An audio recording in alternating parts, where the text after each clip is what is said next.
আল্লাহ রাব্বুল আলামিন বলেছে যেখানে কোরআনের কথা আলোচনা হয়, আল্লাহ রাসূলের কথা আলোচনা হয়, আল্লাহ বলে দিয়েছে সেখানে আমার পক্ষ থেকে আমার রহমতের ফেরেশতা নাযিল করে দে।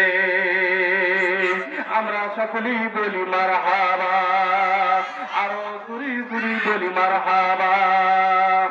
আল্লাহ রাব্বুল আলামিনের জমিনে আমাদেরকে পাঠিয়ে দিয়েছে। কেন পাঠিয়ে দিয়েছে কোন তো?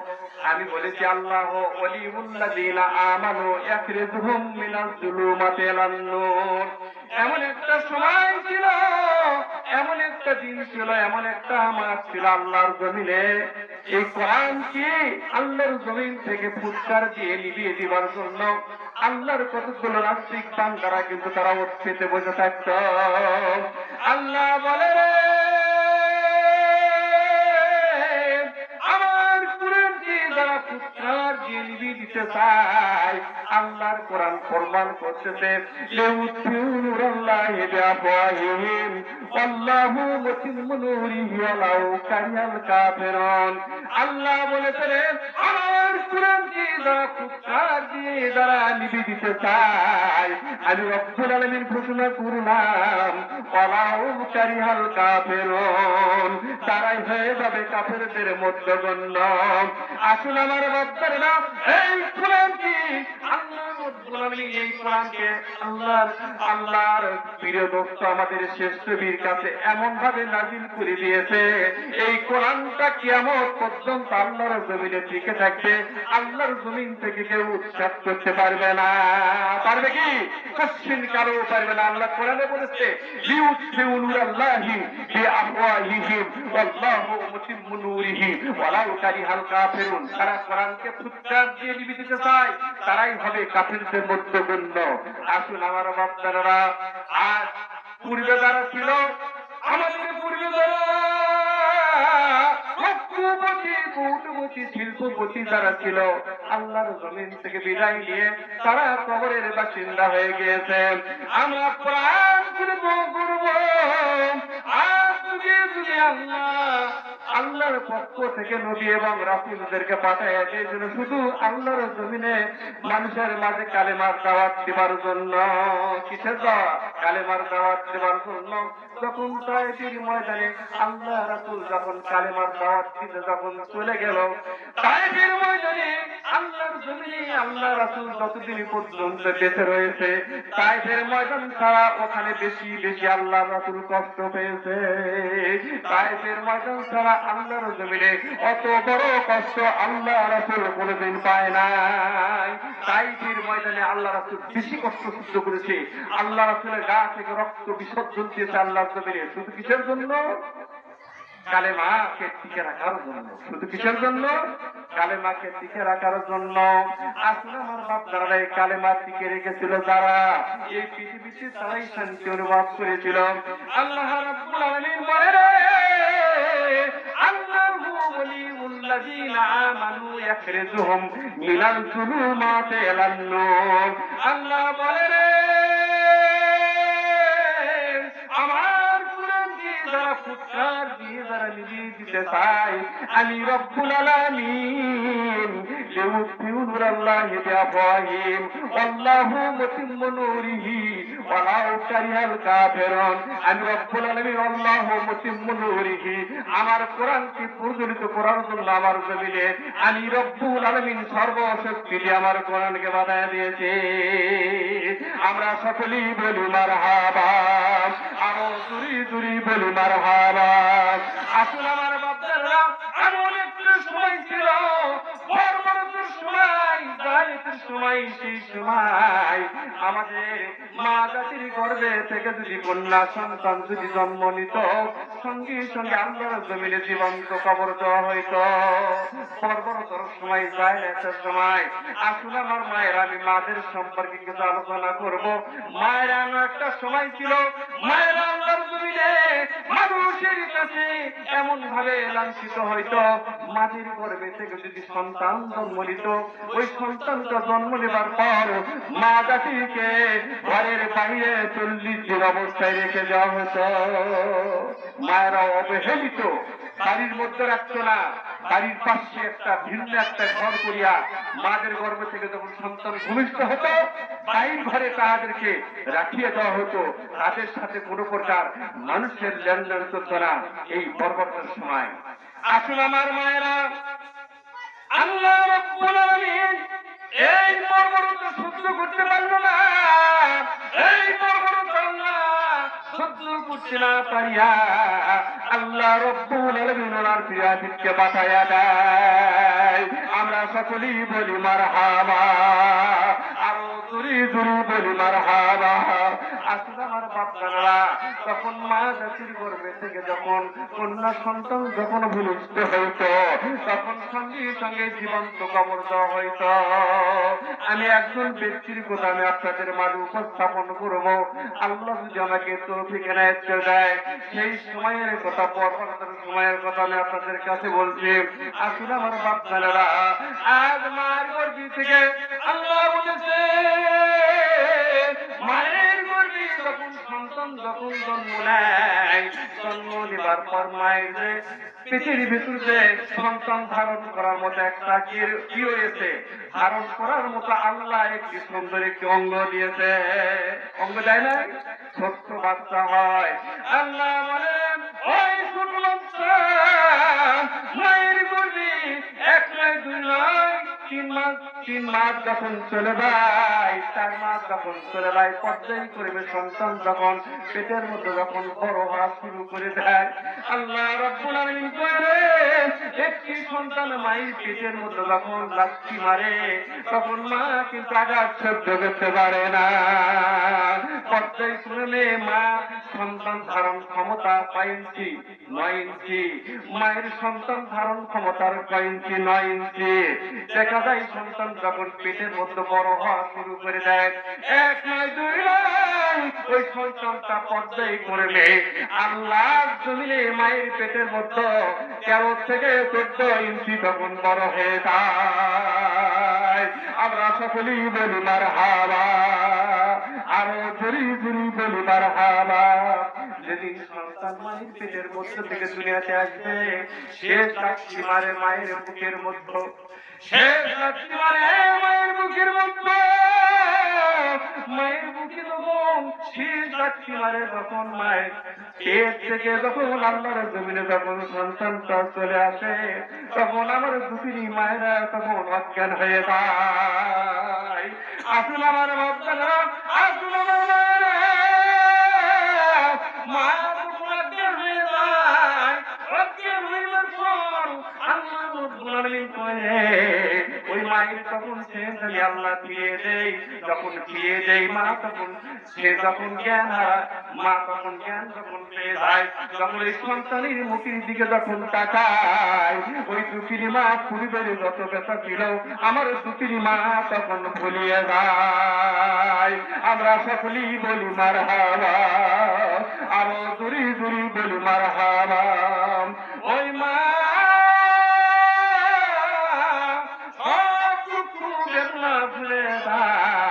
ওই দুঃখী মা ধারে বেঁচে রয়েছে, আমি প্রাণ খুলে দোয়া করবো মাদেরই কি সেবা যত্ন করেন বাবাজিরা, যার বাবা বেঁচে রয়েছে বাবাকে সেবা যত্ন করেন। আমার আব্দুল লতিফ ভাই মারা গিয়েছে, আজ মাসিক থেকে নারী পর্যন্ত সন্ধান করলে আমার আব্দুল ভাইয়ের লতিফকে আর পাওয়া যাবে না। পাওয়া যাবে কি কোশ্চিনকালও কিন্তু পাওয়া যাবে না। যে উঠানে আমি মাহফিল করেছি, কোরআন এবং হাদিস থেকে আলোচনা করেছি, আমার বড় ভাই ছিল আফজাল ভাই, মৃত্যুবরণ করেছে, আমার সঙ্গে কথা বলেছে। আমার আফজাল ভাই আমার এই বড় আফজাল ভাইকে মিষ্টি কিনে কিনে খাওয়াইতে হাতে। আমার ভাই মৃত্যুবরণ করেছে। আল্লাহ আমার দিকে তোমার কয়েক বান্দা তাকায় আছে, আল্লাহ দেখো তুমি তোমার কোন মা হারা ব্যক্তি আমার দিকে তাকায় আছে। আল্লাহ আল্লাহ তুমি একবার দেখো, আল্লাহ কে বাবা হারা ব্যক্তি তোমার বান্দা আমার দিকে তাকায় আছে। যারা বাবা হারা ব্যক্তি মা হারা ব্যক্তি এখানে এসেছে সকলেরই বাবা মার কবর আযাব তুমি আল্লাহ মাফ করিয়া দাও। আমরা সকলে বলি আল্লাহুম্মা আমিন, আর জোরে বলি আল্লাহুম্মা আমিন। সম্মানিত আমার বাবাজিরা, সেই সময়ের কথা আমি বলছি, বর্বরতার সময়, জাহেলিয়াতের সময়। আসুন আমার বাপদাদারা, আল্লাহর জমিনে এক মহিলা যখন গর্ভধারণ করে, পেটে বাচ্চা আসে, এই পেটে বাচ্চা আসার পর তার স্বামী ব্যবস্থা করার জন্য বাইরে চলে যায়। কি করার জন্য? ব্যবস্থা করার জন্য বাইরে চলে যায়। আর পরিবার কি বলে? হে আমার পরিবারে, তোমার গর্ভে সন্তান জন্ম নিয়েছে, এই সন্তান যদি তোমার গর্ভে থেকে যেদিন দুনিয়াতে আসবে, এই সন্তান যদি নিয়ে সন্তান হয়, তুমি সঙ্গে সঙ্গে জীবন্ত কবর দিয়ে দিবা। আমরা সকলেই বলি নাউযুবিল্লাহ। আসুন আমার বাচ্চারা, আসুন আমার ধর্মদেশের আমার মায়েরা, এই কথা বলার পর স্বামী বিদেশে ব্যবসা করার জন্য চলে যায়। ব্যবসা করার মাধ্যমে এর মাঝখানে 10 মাস 10 দিন যখন অতিবাহিত হয়ে যায়, কয়দিন? 10 মাস 10 দিন যখন অতিবাহিত হয়ে যায়, ওই আল্লাহর নারীর গর্ভে থেকে আসলেই একজন মেয়ে সন্তান জন্ম নিয়ে নেয়। আমরা সকলেই বলি মারহাবা, আরো জোরে জোরে বলি মারহাবা। আল্লাহ আল্লাহ রাসূলকে বলতেছে, কোন বাড়িতে যদি 3 জন মেয়ে যদি জন্ম নেয়, কোন পরিবারে যদি 3 জন মেয়ে যদি জন্ম নেয়, ওই 3 জন মেয়েকে যদি সুন্দর করে এরাবিক শিক্ষা, ইলম শিক্ষা দিয়ে যদি একজন পাত্রস্থ করা হয়, আল্লাহ রাসূল বলেছে, সুন্দর করে লালন পালন করে যদি কোনো বিবাহ দিতে পারে, আল্লাহ রাসূল বলেছে ওই ব্যক্তির জন্য 3টি জান্নাত আল্লাহ বরাদ্দ করে দেবে। আমরা সকলেই বলি মারহাবা, আরো জোরে জোরে বলি মারহাবা। একটু কালেমা পড়ে লা ইলাহা ইল্লাল্লাহ, পড়ে লা ইলাহা ইল্লাল্লাহ।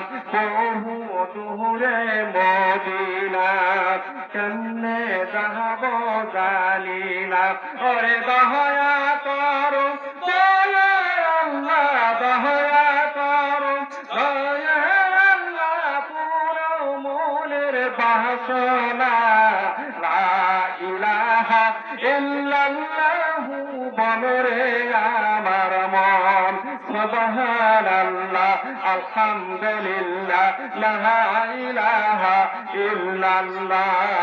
এই কালেমার যত মালা, কাহাতে লাগছে মরণ বেলা, ওরে মরিয়া গেলে বুঝিতে পারবি, কবরে গেলে বুঝিতে পারবি, থাকতেই হবে একলা লা ইলাহা ইল্লাল্লাহু বলরে আমার মন, সুবহানাল্লাহ আলহামদুলিল্লাহ লা ইলাহা ইল্লাল্লাহ, লা ইলাহা ইল্লাল্লাহু মুহাম্মাদুর রাসূলুল্লাহ।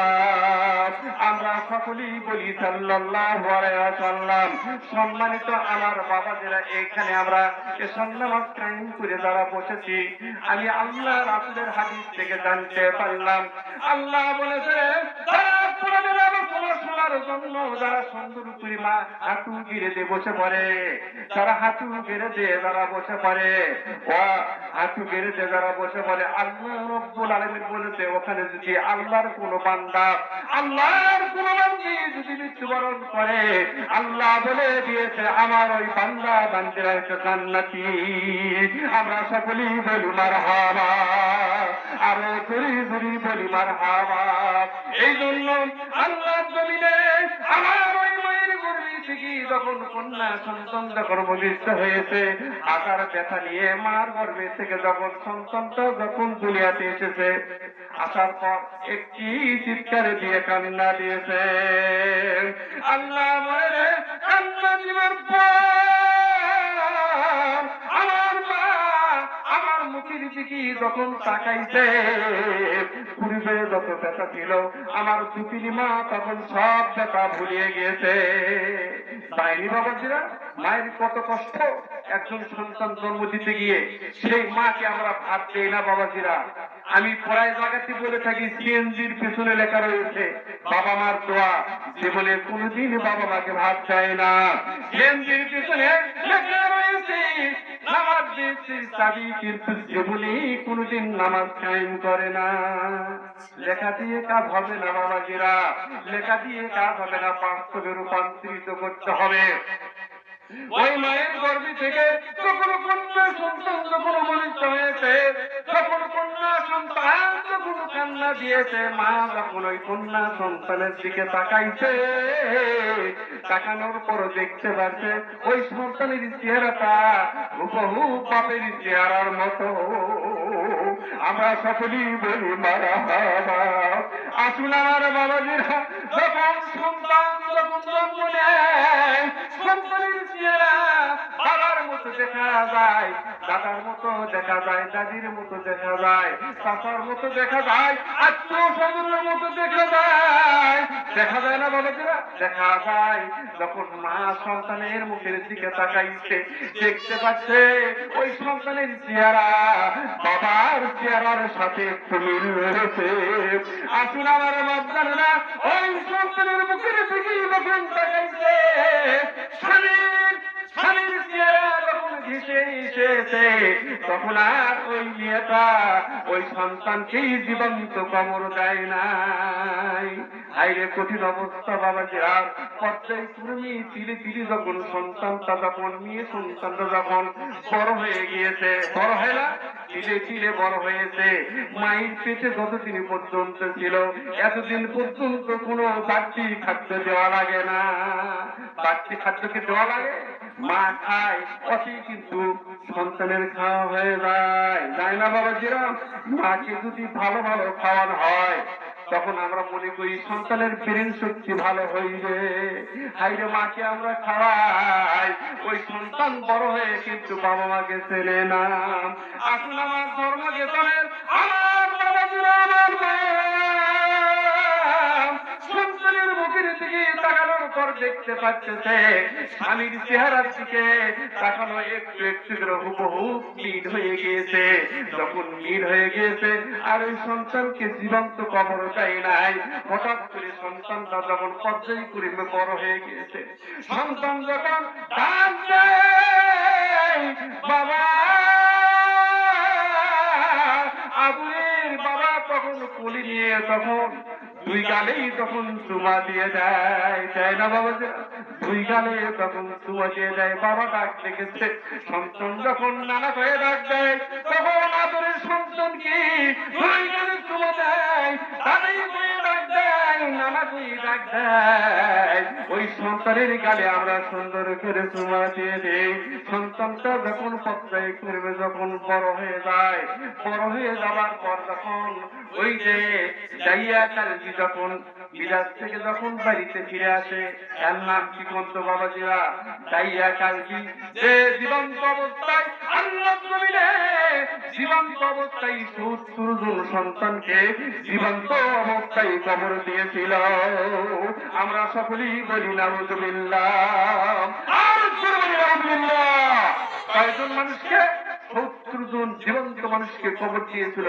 তার নাম কি? দাইয়া কালবি। আসুন আমার বাচ্চারা, আসুন আমার মায়েরা, এই দাইয়া কালবি যখন বাড়িতে থেকে যখন বাড়িতে আসে, বাড়িতে আসার পর দেখতেছে সুন্দর একটি মেয়ে, পরিবারকে জিজ্ঞাসা করতেছে এই মেয়েটা কার? পরিবার বলে, আমার স্বামী,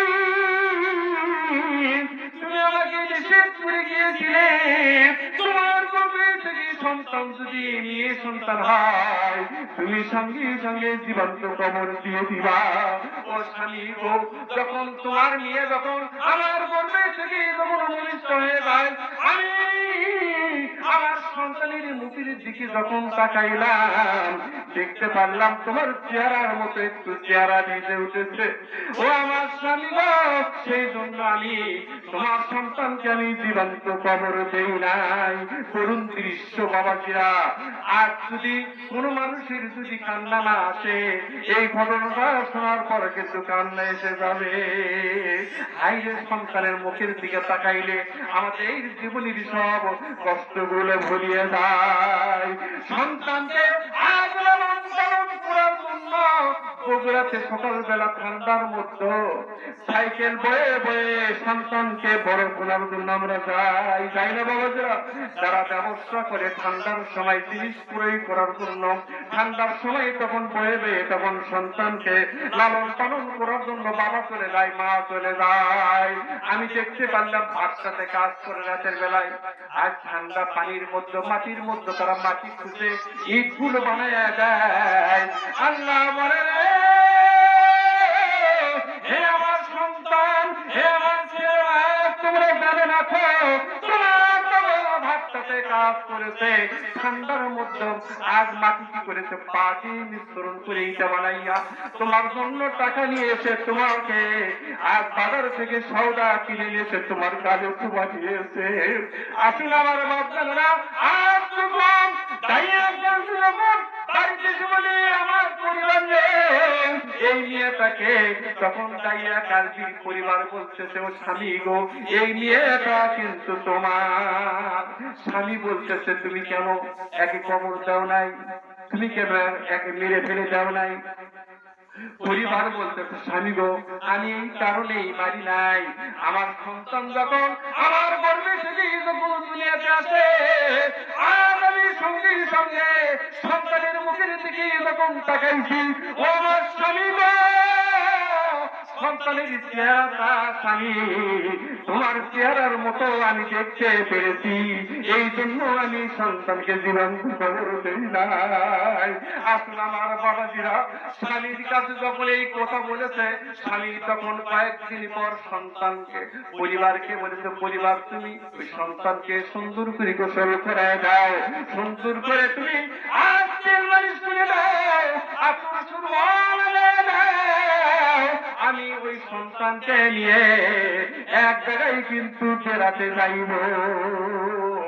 আজ মা কি করেছে, সুন্দর করে গোসল করে দিবার জন্য যখন গোসল খানায় নিয়ে গেছে, সন্তানকে যখন পানি ঢেলে দেবে, আজ মায়ের হাত সুন্দর করে কম্পন শুরু হয়ে যায়।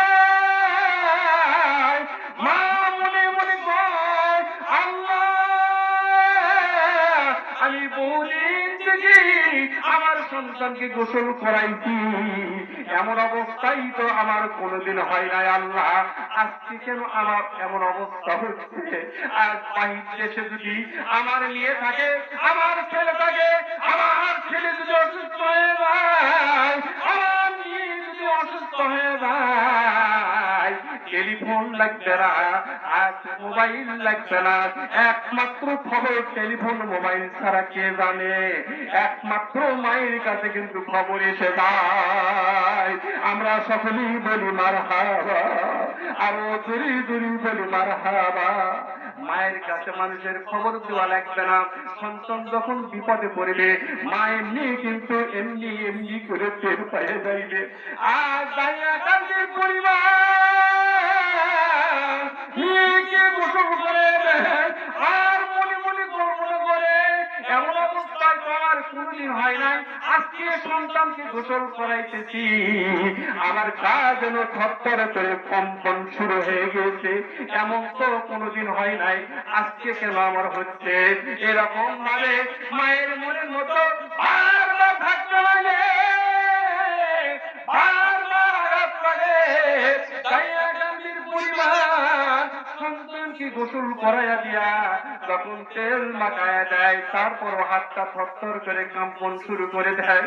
দাইয়া গান্ধীর পরিবারে যখন সন্তানকে আতর লাগাইয়া দেয়, তখন দাইয়া গান্ধীর পরিবারের হাতটা থরথর করে কম্পন শুরু হয়ে যায়। আল্লাহ জমিনে দাইয়া গান্ধী পছন্দ বাবা সন্তানকে গোসল করে দেওয়ার পর, আতর শূন্য লাগাইয়া দেওয়ার পর, আজ গোপনে সন্তানকে মারার জন্য আজ দূরে পাহাড়ের কাছে তখন নিয়ে যাচ্ছে। আমরা সকলেই বলি নাউযুবিল্লাহ, আরো দূরে দূরে বলি নাউযুবিল্লাহ। আসলে আমার বাচ্চারা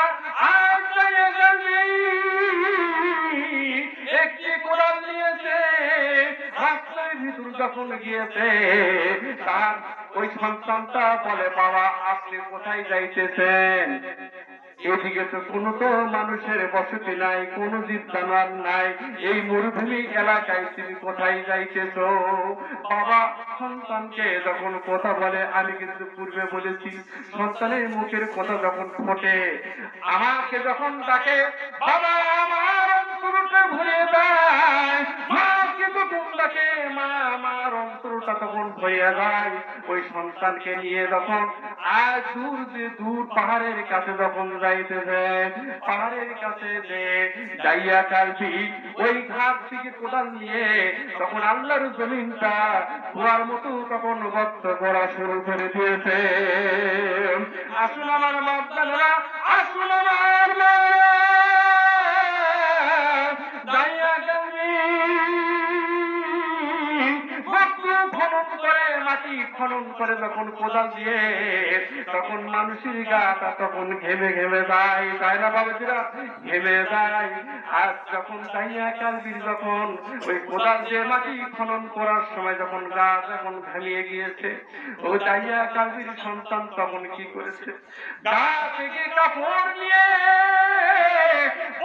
নিয়ে বাবার তখন এই মুখটা ঘামানো মুখটা তখন মুছে দিচ্ছে, আর বাবাকে বলতেছে, বাবা ও বাবা তুমি কেন গর্ত খনন করতেছ? বাবা এই গর্ত খনন করে তুমি কি করবা? তুমি কেন গর্ত খনন করতেছ? তোমার সাহিত্য হানি হয়ে যাচ্ছে, তোমার সাহিত্য দুর্বল হয়ে যাচ্ছে, তোমার গা ঘেমে যাচ্ছে, বাবা তুমি গর্ত খনন করে কি করবা? এই কথা বলার পর বাবার গায়ের ঘাম গুলো নিজের জামা দিয়ে তখন মুছে মুছে দিচ্ছে। আসুন আমার বাচ্চারা, আল্লাহ রাব্বুল আলামিনের জমিনে বাবাকে বলার পর পাষণ্ড বাবা সন্তানের কথা শ্রবণ করতেছে না। আসুন আমার বাচ্চারা, রক্ত খনন করতে করতে যখন একবারে গোড়া পর্যন্ত রক্ত খনন করেছি, রক্ত খনন করার পর যখন গর্তের মধ্যে থেকে বাবা উঠেছে, বাবা ওঠার পর ওই পাষণ্ড বাবা মেয়েকে বলতেছে, তুমি একটু কিভাবে দেখো তো কেমন সোজা হয়েছে বাঁকা হয়েছে। পাষণ্ড বাবা যখন সন্তানকে কলিজার টুকরো সন্তানকে মেয়েকে যখন বলেছে, মেয়ে যখন গর্তের মধ্যে যখন উঁকি মেরেছে, পাষণ্ড বাবা উঁকি মারার সঙ্গে সঙ্গে পাষণ্ড বাবা তখন সন্তানকে কি করেছে, ওই গর্তের মধ্যে তখন ধাক্কা মেরে দিয়েছে। আসুন আমার বাচ্চারা, গর্তের মধ্যে যখন ধাক্কা মেরেছে, ওই গর্তের মধ্যে মোলা পড়ার পর আর গর্তের মধ্যে থেকে ওই মেয়েটা কাঁদতেছে, বাবা বাবা গো তুমি কেন আমাকে গর্তের মধ্যে ফেলে দিলে? আমি তোমার কাছে কি অন্যায় করেছি, কি অপরাধ করেছি? আমি যদি তোমার কাছে কোনো অপরাধ করে থাকি, আমি নিয়ে জন্ম নেবার জন্য তোমার যদি কোনো ক্ষতি হয় বাবা, বাবা গো তুমি আমাকে মেরো না বাবা, আমাকে তুমি উঠায়া দাও, আমি এমন এক জায়গায় চলে যাবো বাবা, এমন এক জায়গায় চলে যাবো বাবা, সেখানে বাবা তোমাকে কোনো মানুষ চেনে না, আমি সেই জায়গায় চলে যাব। আমরা সকলেই বলি মারহাবা, আরো জোরে জোরে বলি মারহাবা। আসুন আমার বাচ্চারা, গর্তের মধ্যে থেকে যখন গর্তের মধ্যে পড়েছে, পাষণ্ড বাবা তখন উপর থেকে মাটি চাপা গুলো ওই সন্তানের গায়ে তখন নিক্ষেপ করতেছে। আসুন আমার বাবাজিরা, আসুন আমার মায়েরা, ওই সন্তান কাঁদতেছে, বাবা গো আমি যদি মেয়ে সন্তান হইবার কারণে আপনার যদি অবস্থা যদি মানুষ যদি খারাপ মনে করে, আপনাকে যদি লাঞ্ছিত মনে করে, বাবা তুমি আমাকে উঠাও, আমি এমন এক জায়গায় চলে যাবো যেখানে তুমি বাবা দাঁড়িয়ে কাঁদবি, তোমাকে কোনো মানুষ সেই জায়গায় না চেনে, আমি সেই জায়গার দিকে চলে যাবো। আসুন আমার বাচ্চারা, দাঁড়িয়ে কাঁদবি অশান্ত বাবা, আজ সন্তানের কান্না তার কর্ণকুহরে পৌঁছিতেছে না, দাইয়া কালবি পাষণ্ড বাবা তখন কি করতেছে, বারবার ওপর থেকে মাটির চাপা দিতেছে। আসুন আমার বাচ্চারা, বারবার মাটির চাপা দেয়। সন্তানের গায়ের উপর যখন করে তখন সন্তান কান্দে, কিন্তু পাষণ্ড বাবার কানে কিন্তু পড়ে না। আসুন আমার বাচ্চারা, আজ মাটি দিতে দিতে যখন ঘোড়া ধুয়ে যায়, সন্তান যখন মৃত্যু হয়ে যাবে, এমন অবস্থায় শেষে একটি মাটি দিয়েছে। মাটি দেওয়ার পর ওই সন্তান ওই গর্তের মধ্যে থেকে বলতেছে, বাবা ও বাবা গো, আমি চিরদিনের জন্য মৃত্যু হয়ে যাবো বাবা। তখন শেষে একটি ডাক দিয়েছে, বাবা বাবা ডাক দিবার পর দাইয়া কালবির সন্তান ওই গর্তের মধ্যে তখন মৃত্যুবরণ করেছে। আমরা সকলেই বলি ইন্না লিল্লাহি ওয়া ইন্না ইলাইহি রাজিউন। আসুন আমার বাচ্চারা, আজ শেষে যখন ডাক দিয়েছে, বাবা ডাক যখন দিয়েছে, ওই বাবা ডাকটা দাইয়া কালবির অন্তরের মধ্যে আঘাত এনেছে। দাইয়া কালবি তখন পাগল হয়ে